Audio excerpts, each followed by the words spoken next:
A single glance through a nursery window was enough to shatter a millionaire's carefully constructed world. Marcus Thornhill, a man whose pharmaceutical empire had made him one of the wealthiest individuals in the country, a man who could command boardrooms and influence markets with a single phone call, found himself frozen in the doorway of his own home. The scene before him wasn't violence or theft, it was something far more devastating. It was his 3-year-old twins, Elena and Gabriel, children the world's best doctors had declared would never walk or speak, taking their first trembling steps while laughing at something the young maid was saying to them. Why would a father be horrified, not overjoyed, to see his children defying a medical impossibility? The answer lies in a story of buried guilt, a desperate lie, and a truth that was about to unravel everything he'd spent 3 years protecting. The Thornhill estate sat like a crown jewel in the hills of Ashford Heights, overlooking the sprawling cityscape below. It was a masterpiece of contemporary architecture, all clean lines, imported stone, and floor-to-ceiling windows that seemed to merge the mansion with the endless sky. The property spanned 12 acres of manicured gardens, reflecting pools, and perfectly trimmed hedges that created geometric patterns visible from the upper floors. To anyone driving past its towering iron gates, it represented the absolute pinnacle of success, the kind of wealth that transcended mere money and became power itself. Inside, it was a mausoleum of silence. Marcus Thornhill stood in his home office on the 2nd floor, a space designed by an award-winning architect from Copenhagen. Everything in the room spoke of control and precision: the minimalist desk made from a single slab of Brazilian walnut, the leather chairs that cost more than most people's cars, the abstract art on the walls whose value ran into 6 figures. He held a tablet in one hand and a crystal tumbler of 30-year-old scotch in the other, his eyes scanning quarterly projections for Thornhill Pharmaceuticals with the intensity of a predator tracking prey. At 42, Marcus was an imposing figure. He stood 6'3", with shoulders that still carried the athletic build from his college rowing days. His hair was salt and pepper now, styled with calculated precision to suggest wisdom rather than age. His eyes were a pale gray, almost colorless in certain light, and they had a quality that made junior executives stammer during presentations. He wore custom-made suits from a tailor in Milan who kept his exact measurements on file, and his watches, he owned 17 of them, were exclusively Swiss-made, each worth more than the average American earned in a year. In the business world, Marcus Thornhill was untouchable. His pharmaceutical company had pioneered 3 breakthrough medications in the last decade, making him not just wealthy but influential. He sat on hospital boards, advised government health committees, and had the kind of access to power that money alone couldn't buy. When Marcus Thornhill spoke, people listened. When he made decisions, markets moved. But if you looked closely at Marcus Thornhill in those rare unguarded moments, when he thought no one was watching, when the mask slipped just slightly, you would see something else entirely. A haunting exhaustion lived behind those pale eyes. The kind of tiredness that settles into bones and stays there, that no amount of wealth or success can cure. The kind that comes from carrying a weight no one else can see. His phone buzzed on the desk, breaking his concentration. A text from his wife, Vanessa. At Serenity Springs Wellness Center until 5 p.m. New housekeeping girl started today. Her name is Claire something. Don't forget to check on E and G before their evening routine. V. Marcus barely glanced at the message before setting the phone down. The formal tone, the abbreviation of their children's names to initials, the reminder to check on them as if they were houseplants needing water, it all spoke volumes about what their marriage had become. Vanessa spent most of her time away from the estate now. Wellness retreats in Sedona, charity luncheons at the country club, week-long spiritual healing workshops in places with names like Harmony Haven and Renewal Ridge. Anything, really, that kept her from confronting the reality of their home life, from facing the 2 small children who represented everything that had gone wrong. Marcus couldn't blame her. He did the same thing, just with boardrooms instead of spas, with 18-hour workdays instead of meditation sessions. They were both running from the same thing, just in opposite directions. The twins. Elena and Gabriel. 3 years old as of last month, though there had been no birthday party, no celebration. Just a quiet acknowledgement from the medical staff and an extremely expensive cake that no one ate. They had been born 2 months premature, delivered during a complicated emergency C-section that had nearly killed Vanessa. Marcus remembered that night with crystal clarity, the antiseptic smell of the hospital, the controlled chaos of the operating room, the moment the doctor's expression changed from focused to concerned. He remembered the impossibly tiny bodies of his children, purple and struggling, whisked away to the NICU before he could even touch them. The doctors had warned there might be developmental delays. Premature twins often face challenges, they said. But with proper care, intervention, therapy, most children caught up eventually. Elena and Gabriel had not caught up. At 3 years old, they couldn't walk. They couldn't speak. They couldn't feed themselves or make meaningful eye contact or respond to their own names being called. They sat in their specialized medical chairs, their large dark eyes watching the world with an expression that seemed simultaneously aware and utterly disconnected, as if they were viewing life through a thick pane of glass. The best pediatric neurologists in the country had examined them. Marcus had flown in specialists from Johns Hopkins, from the Mayo Clinic, from research hospitals in Germany and Switzerland. He'd paid for every test, every scan, every experimental evaluation that money could buy. The diagnosis was always the same, delivered with varying degrees of clinical detachment, severe global developmental delay of unknown etiology. Possibly genetic. Possibly related to birth trauma.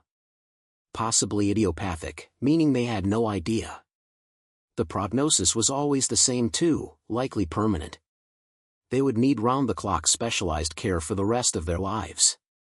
Marcus had built an entire wing of the house specifically for them, a medical-grade nursery suite with equipment that rivaled some hospital pediatric units.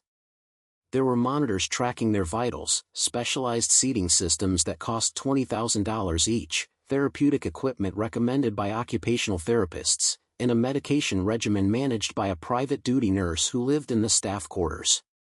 He hired and fired nannies and caregivers with the same ruthless efficiency he applied to underperforming executives. None of them seemed to make any difference. The twins remained locked in their silent, motionless world, and each failed caregiver felt like another confirmation of the hopelessness of it all. It was his penance. His cross to bear. The universe's cruel joke on a man who had spent his entire life believing that any problem could be solved with enough money and determination. And he bore it with the grim, joyless determination of a man who had no other choice. The new face. Claire Dawson had turned 26 3 weeks ago, though she'd spent the day working a double shift at her previous housekeeping job and hadn't bothered to celebrate. She had auburn hair that caught golden highlights in the sun, usually pulled back in a practical ponytail that kept it out of her face while she worked. Her eyes were a striking green, the kind that seemed to shift shades depending on the light, and they held a curious combination of warmth and wariness, the look of someone who had learned to be kind but cautious. She had arrived at the Thornhill estate that morning in a 2004 Honda Civic that had over 200,000 miles on it and made concerning rattling sounds on highways. The car looked profoundly out of place in the staff parking area, surrounded by the luxury vehicles that belonged to the estate's other employees, the chef's sleek Audi, the groundskeeper's new pickup truck, the nurse's pristine Mercedes. Claire didn't care. The car ran, barely, and that was enough. She needed this job desperately. Her previous employer had sold their house and moved to Florida, and the 2 other families she cleaned for had cut back their hours due to economic concerns that seemed absurd when she looked at their 6-bedroom houses and 3-car garages. Her apartment rent was 2 months overdue, her student loan payments had gone into default, and her younger brother's rehab program, the good one, the one that actually seemed to be working, cost money she didn't have.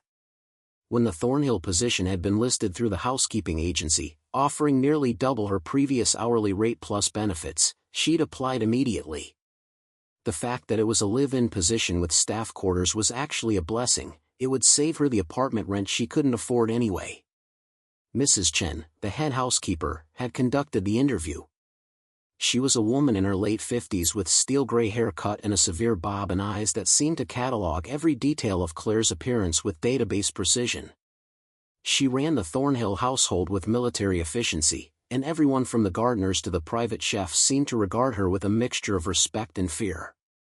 "The position requires discretion," Mrs. Chen had said, her accent carrying the crisp precision of someone who had learned English as a second language and mastered it better than most native speakers. "The Thornhill family values their privacy absolutely. You will sign a non-disclosure agreement. You will not discuss the family, the home, or anything you see or hear with anyone outside this estate. Violation results in immediate termination and legal action. Do you understand?" "Yes, ma'am," Claire had replied, trying not to let her desperation show. "The work is standard housekeeping, cleaning, laundry, basic organizational tasks. You'll be assigned the East Wing, which includes Mr. Thornhill's private office, the library, the guest suites, and the children's wing." "The children's wing?" Claire had asked. Mrs. Chen's expression had shifted almost imperceptibly, a micro-expression that Claire couldn't quite read. "Mr. and Mrs. Thornhill have 3-year-old twins. They have significant medical needs. There is a full-time pediatric nurse, Ms. Patricia, who manages their care. Your job is simply to maintain the cleanliness of their rooms. You will not touch any medical equipment. You will not move anything without explicit permission. You will not attempt to interact with the children beyond basic care tasks if the nurse is not present, which she almost always is." "Why not interact with them?" Claire had asked, immediately regretting the question when she saw Mrs. Chen's face tighten. "The children have severe developmental disabilities," Mrs. Chen had said, her voice flat and clinical. "They don't respond to interaction. They don't speak, don't make eye contact, don't react to stimuli in typical ways. It's upsetting for everyone involved when people try to engage them and get no response. It's better to treat them with respect but maintain professional distance. Clean the space. Don't complicate the situation with expectations that can't be met." Claire had nodded, but something in her chest had tightened uncomfortably. She thought of her brother, Tommy, who people had written off as a lost cause. She thought of how many times she'd heard the words "don't bother" and "waste of time" applied to someone she loved. Now, on her first afternoon at the estate, she pushed her cleaning cart down the wide, hushed hallway toward the children's wing. The entire house felt like a museum, beautiful, expensive, and utterly devoid of life. She'd worked in wealthy homes before, had scrubbed marble countertops and dusted crystal chandeliers, but this was different. This place felt haunted by something heavier than ghosts. It felt like grief had soaked into the walls. The hallway leading to the children's wing was lined with family photographs, but they told a strange story. There were wedding photos of Marcus and Vanessa. She was stunning in an elaborate designer gown, he was movie star handsome in his tuxedo, both of them smiling with the confidence of people who believed their future was bright. There were photos from exotic vacations, from galas and charity events, from what looked like a yacht somewhere impossibly blue. Then there were newborn photos of the twins in the NICU, tiny and connected to wires and tubes. After that, the photographs stopped. No first birthday pictures, no holiday photos, no candid shots of toddlers playing. Just a sudden, stark absence where happy family memories should have been. Claire reached the nursery door. It was slightly ajar, and she could hear the soft mechanical hum of medical equipment and the gentle, tinny sound of a music box playing a lullaby that she recognized but couldn't name. She knocked softly, more out of instinct than necessity, then pushed the door open. The room was enormous, at least 500 square feet, painted in soft creams and gentle pastels that were probably designed to be soothing but somehow felt sterile. The walls were covered in hand-painted murals of enchanted forests and friendly animals, deer and rabbits and birds that smiled with anthropomorphic cheer. But despite the cheerful decor, despite the expensive attempts at creating a warm space, the room felt clinical. Cold. There were 2 specialized medical chairs positioned near the floor-to-ceiling windows that looked out over the estate's gardens. The chairs were high-tech affairs with adjustable positions, built-in trays, and safety harnesses. Next to each chair stood medical monitors displaying information Claire didn't understand. The shelves along one wall were stocked with supplies, medications, feeding equipment, therapeutic tools organized with obsessive precision. and in those chairs sat Elena and Gabriel. Claire's breath caught in her throat. They were beautiful children. Elena had delicate, elfin features and dark curls that framed her face like something from a Renaissance painting. Gabriel had the same dark hair, but his was straight, falling across his forehead and into his eyes. They were dressed in expensive clothes, soft cotton outfits that probably cost more than Claire's entire wardrobe. Their skin was pale, as if they didn't get enough sunlight, and their faces were expressionless. But their eyes were alive. Elena's were a deep brown, almost black, and they were staring at a point of light on the far wall where the sun was creating patterns through the window. Gabriel's eyes were lighter, more amber, and they were tracking a dust mote floating through a sunbeam with intense focus. They're in there, Claire thought immediately. Somebody's home. Somebody's trapped. She began her work quietly, respectfully, exactly as she'd been instructed. She dusted the shelves carefully, avoiding the medical supplies. She swept the floor with gentle motions, not wanting to startle them with sudden sounds. She wiped down the windowsills and organized some books on a shelf, board books with bright pictures that looked like they'd never been opened. But she couldn't stop glancing at the twins. Elena's fingers twitched slightly, an involuntary movement that might have been a muscle spasm or might have been intentional. Gabriel's head moved incrementally, following that sunbeam as it shifted across the wall. They weren't vegetables. They weren't absent. They were present but trapped, like prisoners behind glass, able to observe but unable to participate. It broke something in Claire's heart that she didn't know could break for strangers. She finished dusting and was about to leave when she noticed the music box on the shelf. It had wound down, the lullaby ending in a discordant, incomplete note that hung in the air unpleasantly. Without thinking about whether she should, Claire walked over to it. It was an expensive thing, hand-carved wood with a porcelain ballerina frozen mid-pirouette. She wound the small key on its base, and the lullaby started again, Brahms' lullaby, she realized. The melody filled the quiet room. Gabriel's head turned. Not dramatically, not like in a movie, but definitely, unmistakably. His amber eyes found the music box and locked onto it. Claire froze, her hand still on the key. "You like that?" she whispered, speaking more to herself than to him. She wound it again, and this time she hummed along softly, following the melody. It was something her grandmother used to do when Claire was small and couldn't sleep, would sit by her bed and hum old lullabies until Claire's eyes grew heavy. Elena's eyes moved. Slowly, with obvious effort, they tracked across the room until they found Claire's face. And then they stayed there. For the first time in 3 years, someone was looking at these children not as patients, not as medical cases, not as tragedies, but simply as children. As people. Claire felt tears prick her eyes. She blinked them away and made herself smile. "Hi," she said softly. "I'm Claire. I'm going to be cleaning your room from now on. Is that okay?" Neither child responded, but neither looked away. She continued humming, and on impulse, she made a funny face, crossing her eyes and puffing out her cheeks the way her grandmother used to do. Gabriel's mouth twitched. Just barely. Just the smallest hint of what might, in another child, become a smile. Claire's heart hammered in her chest. "I'll take that as a yes," she whispered. The shattering. Marcus Thornhill returned to the estate at 7:15 that evening, later than he'd intended.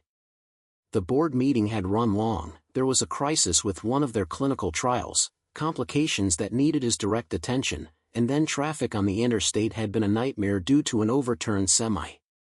He walked through the marble foyer, loosening the tie that suddenly felt like a noose. The house was quiet, as always. He could hear the distant clatter of dishes from the kitchen where the staff was preparing a dinner he almost certainly wouldn't eat. His appetite had disappeared somewhere around the twins' first birthday and never really returned. Vanessa still wasn't home. Another text had come through during his drive. She'd decided to stay for an evening sound healing session at the wellness center. He'd stopped reading her texts carefully months ago. They were all variations on the same theme: "I'm not coming home.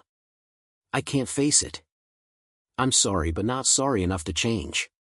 He should check on the twins. It was part of his nightly routine, a ritual born of obligation rather than joy. He would stand in their doorway, watch them for exactly 3 minutes while Miss Patricia, the night nurse, gave him an update on their day, always the same, no changes, no developments, no hope, and then he would retreat to his office or his bedroom and pour himself into work or whiskey until he could sleep. But tonight he was exhausted. The kind of exhaustion that felt existential, that made even simple tasks seem monumental. He wanted to pour himself 3 fingers of scotch and disappear into his office and pretend, just for a few hours, that his life was different.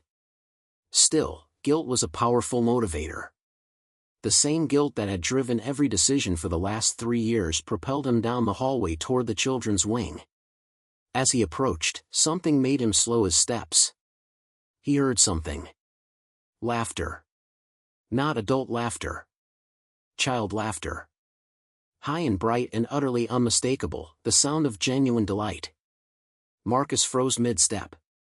His hand came up to his chest, pressing against his sternum where his heart had suddenly started hammering like it was trying to escape his ribcage. It wasn't possible. The twins didn't laugh. They didn't make sounds beyond occasional whimpers or grunts. The doctors had been clear, their neurological impairments meant they likely didn't experience emotion in typical ways, didn't process joy or connection the way normal children did. But he was hearing it. Crystal clear, unmistakable. Laughter. His legs moved without conscious thought, carrying him down the hallway. His hand was trembling, actually visibly shaking, when he reached for the nursery door and pushed it open. The scene before him made absolutely no sense. Claire, the new maid whose name he'd barely registered this morning, was sitting cross-legged on the floor in the middle of the nursery. Not standing at a respectful distance. Not cleaning. Sitting on the floor like she belonged there.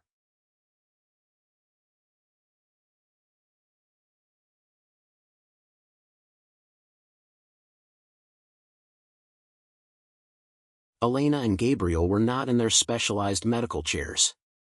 They were on the floor with her, sitting upright without any support systems, without any assistive devices. Just sitting. Like normal children. And Gabriel was clapping his hands together, his small palms making soft pattering sounds, his face split in a huge, radiant smile that Marcus had never seen before.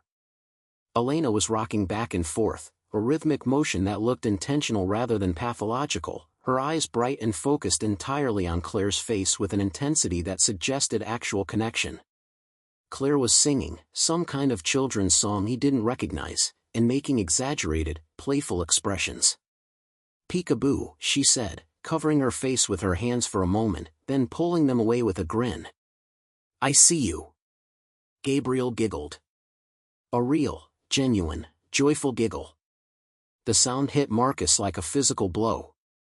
Like someone had punched him directly in the solar plexus, knocking all the air from his lungs. Claire looked up and saw him standing in the doorway. Her smile faltered immediately, morphing into an expression of startled concern. "Mr. Thornhill," she said, scrambling to her feet with the kind of panicked speed that suggested she knew she'd crossed a line. I'm so sorry, I was just... What did you do?" His voice came out strangled, barely above a whisper, completely unrecognizable even to himself. "I didn't mean to overstep, sir. I promise. I was cleaning, and then I just thought they might like." "What did you do?" This time it came out louder, harsher, each word bitten off with brutal precision. Claire's face went pale, all the color draining out of it in an instant. "Nothing, I swear. I didn't do anything wrong. I was just talking to them. Singing. I didn't touch any of the medical equipment. I didn't move anything important. I just thought."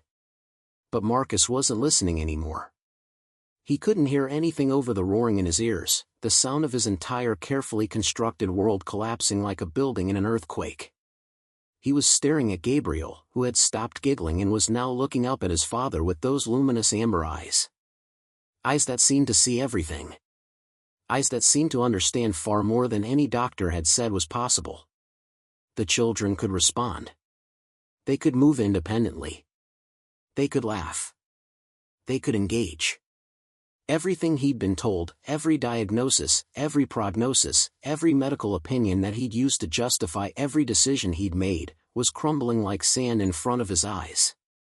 "Get out," he said, his voice shaking with something that might have been rage or terror or both. "Mr. Thornhill, please, I didn't mean any harm. Get out of this room. Now."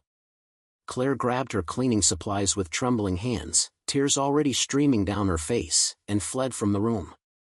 He heard her footsteps running down the hallway, rapid and panicked.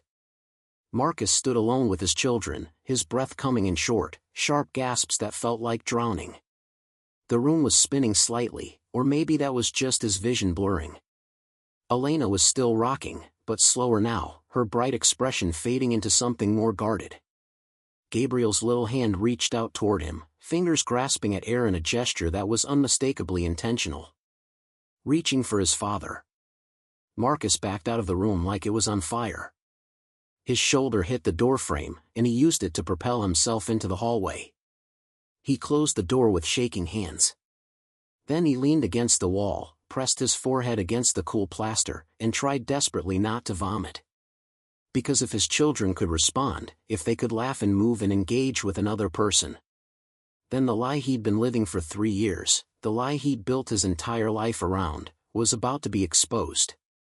And the truth, the real truth, the truth he'd buried so deep he sometimes almost convinced himself it wasn't real, was so much worse than anyone could possibly imagine. The truth would destroy everything. The truth would send him to prison. The truth would prove that Marcus Thornhill wasn't a tragic father dealt a cruel hand by fate. Marcus Thornhill was a monster. Claire sat in her small staff quarters room, the flash drive burning like hot coal in her palm. The video footage played in her mind on an endless loop, Marcus Thornhill's drunken rage, the violent shaking of baby Gabriel, the moment of horrified realization when the infant went limp. She had 2 choices, go to the police or confront him directly. The police would mean investigations, lawyers, years of legal battles. The twins would be taken into state custody during the proceedings, placed in foster care or institutional settings. They'd become evidence in a criminal case, examined and evaluated and testified about by strangers. Or she could face the monster himself. Claire made her decision at dawn. She walked to Marcus Thornhill's office without knocking, the flash drive clutched in her hand. He was already there, nursing coffee and staring at spreadsheets he clearly wasn't reading. He looked up, startled. "Claire. It's 6 in the morning. What?" "I know what you did." Her voice was steady, cold. She closed the door behind her. His face went pale. "I don't know what you're talking about." She held up the flash drive. "Security footage from 3 years ago. The night you injured Gabriel. The night you caused the brain trauma that you've been covering up ever since by keeping both twins chemically sedated." Marcus stood slowly, like a man moving through water. "Where did you get that?" "Your wife kept it. Insurance policy, I'd imagine. Smart woman." He moved toward her, and she stepped back, holding up her phone. "I've already uploaded copies to 3 separate cloud accounts. If anything happens to me, they automatically send to the police, the media, and the state child protective services. So don't even think about it." Marcus stopped, his hands shaking. He suddenly looked decades older, the powerful billionaire mask crumbling to reveal the broken man beneath. "You don't understand," he whispered. "Then explain it to me. Explain why you've been poisoning your own children for 3 years to hide your crime." He collapsed back into his chair, his head in his hands. When he spoke, his voice was raw with anguish. "It was an accident. Gabriel wouldn't stop crying. Nothing worked. I'd been drinking, I was stressed about a merger, wasn't sleeping. Vanessa was out. I just wanted him to be quiet. I picked him up and I shook him. Just for a second. I didn't mean to hurt him. I didn't know. You didn't know that violently shaking an infant can cause brain damage? You, whose pharmaceutical company specializes in neurological medications. When I realized what I'd done, I panicked. I called a private doctor, someone who owed me favors. He treated Gabriel quietly, no hospitals, no records. He said there might be permanent damage. Might be. Not would be. Marcus looked up at her, his eyes pleading. Don't you see? I couldn't let them recover. If they got better, if they developed normally, the doctors would wonder why they'd regressed at 6 months. There would be investigations. Brain scans would show old trauma. They'd take both children away. I'd go to prison. My company would collapse. Thousands of employees would lose their jobs. Medical research would be set back years. So you decided to disable both children permanently to save yourself. To save everything I'd built. To save my reputation, my company, my life. Claire felt rage like she'd never experienced. They were babies. They are babies. And you've spent 3 years keeping them trapped in their own bodies because you were too cowardly to face consequences for your actions. What do you want? Marcus's voice broke. Money? I'll give you anything. Name your price. I don't want your blood money. Then what? Prison? You want to see me destroyed? Claire moved to the window, looking out over the estate's manicured grounds. She thought about justice, about revenge, about what would actually help Elena and Gabriel. I want you to free them, she said quietly. What? She turned to face him. You're going to do exactly what I tell you. First, you're going to wean the twins off those medications under proper medical supervision, real doctors this time, from legitimate hospitals. Second, you're going to hire the best pediatric rehabilitation specialists in the country to work with them. Third, you're going to set up trust funds in their names, enough to care for them for life, managed by an independent trustee, not you. And if I do all this? I don't go to the police. Yet. Yet? This is probation, Mr. Thornhill. You get one chance to be the father you should have been from the beginning. You dedicate yourself to helping your children recover as much as they can. You give them every opportunity, every resource, every moment of attention they need. And I stay here to make sure you do it. Marcus stared at her. Why? Why not just destroy me? Because destroying you doesn't help Elena and Gabriel. They need resources you can provide. They need specialized care you can afford. What they don't need is to watch their father get dragged through a public trial while they're bounced between foster homes. She stepped closer to his desk. But make no mistake, if you deviate from this plan, if you put your interests above theirs for even a moment, I will release that footage and every piece of evidence I've gathered.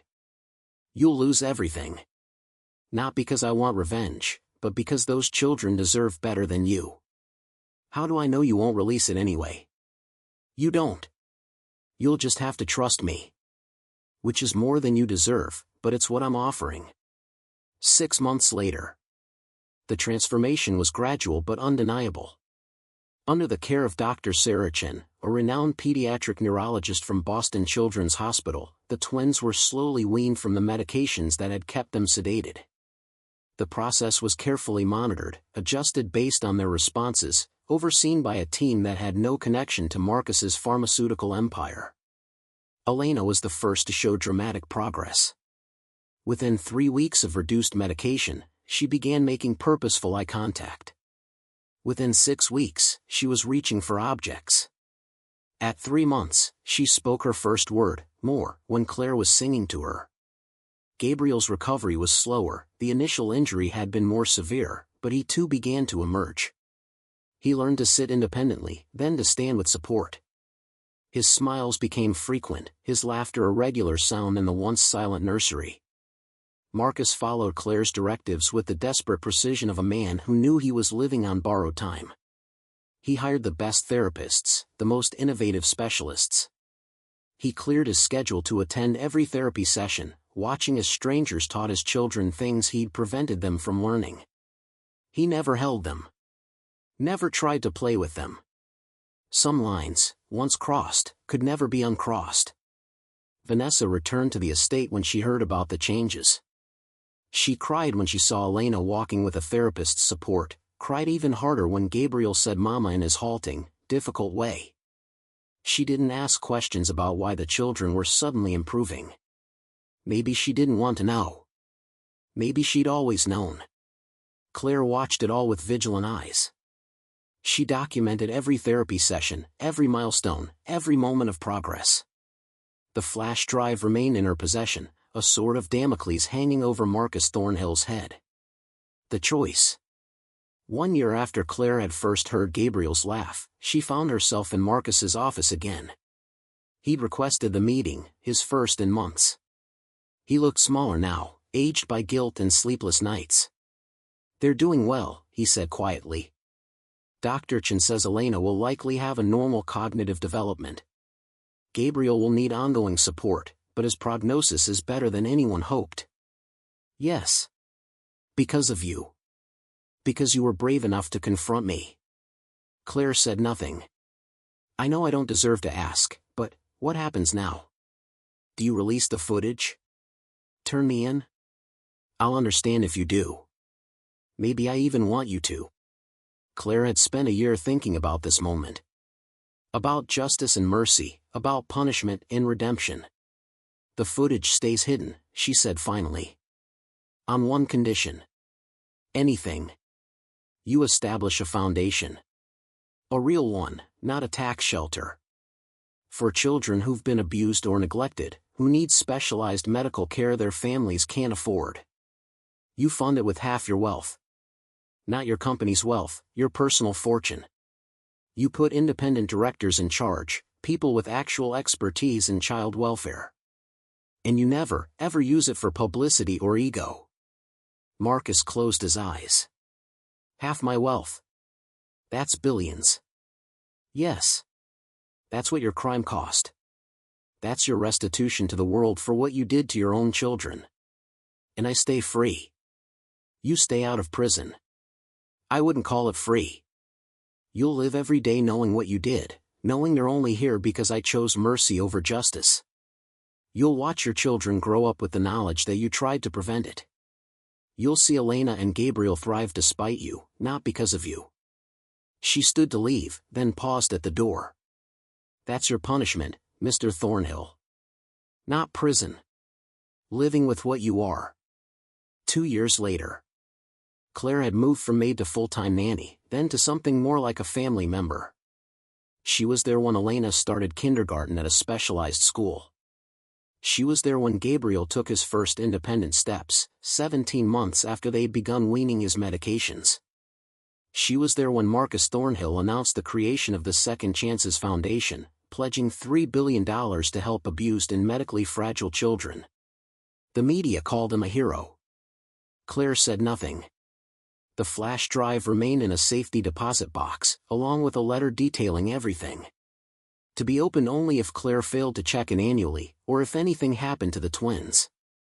One evening, as she helped 5-year-old Elena with a puzzle, the little girl looked up at her with those bright, intelligent eyes. "Claire? Were we always like this? Could we always talk and play?" Claire's heart clenched. "What makes you ask that, sweetheart?" "I have dreams sometimes.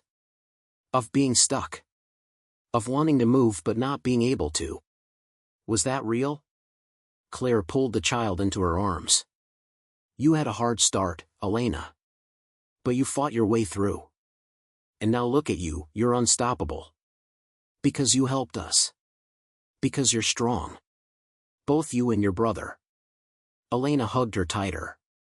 "I love you, Claire. I love you too, sweetheart."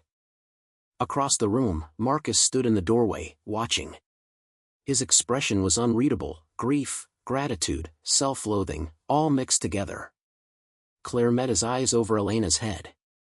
The message was clear: this is what you almost destroyed. Remember it every day. He nodded slowly and walked away. Justice, Claire had learned, wasn't always about punishment. Sometimes it was about forcing someone to live with their choices, To see every day what they'd almost lost, what they'd almost destroyed. Marcus Thornhill would spend the rest of his life watching his children grow and thrive, knowing he'd tried to prevent it. He'd spend every day knowing that a young maid with no power and no money had defeated him with nothing but courage and conscience. He'd spend every day knowing he didn't deserve the mercy he'd been given. And that, Claire thought, watching Elena return to her puzzle with determined concentration, was justice enough. Some secrets stayed buried not because they deserved to be hidden, but because exposing them would hurt the innocent more than punish the guilty. The truth about Marcus Thornhill's crime remained locked away, a sword that would fall only if he forgot what he owed these children. Elena and Gabriel would grow up never knowing how close they'd come to losing their futures. They would know only that Claire had loved them, that they were strong, and that they could overcome anything. And sometimes, that was the most important truth of all.